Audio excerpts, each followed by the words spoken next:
So some of you may not know, but I'm actually a fragrance collector and I wanted to talk about this Dries Van Noten fragrance that I picked up recently.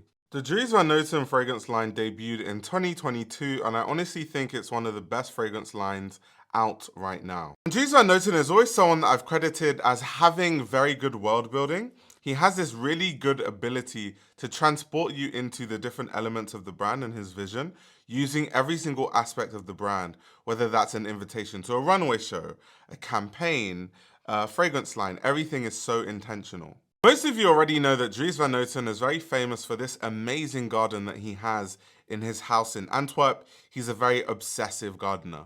Many of you will also know that through his fashion collections, he was someone that liked to mix different print patterns and textures in his work.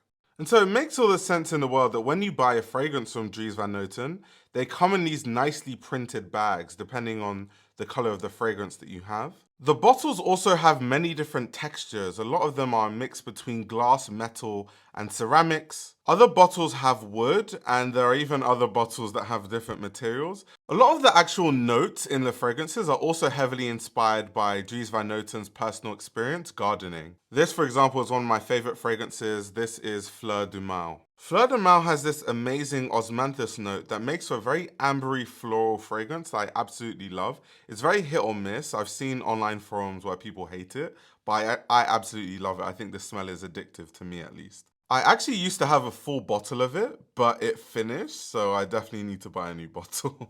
This is also another one of my favorites from the line. This is called Rock de Mer.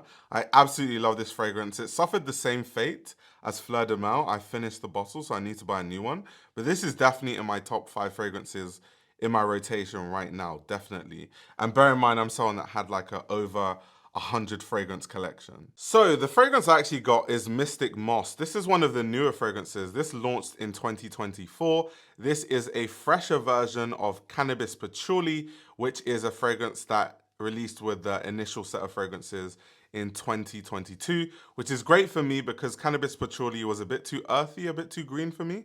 This adds a bit more citrus notes and it has, oak moss and vetiver, which are two of my favorite notes in fragrances. So how could I not like it? And this is talking about Dries Van Noten doing everything with intention.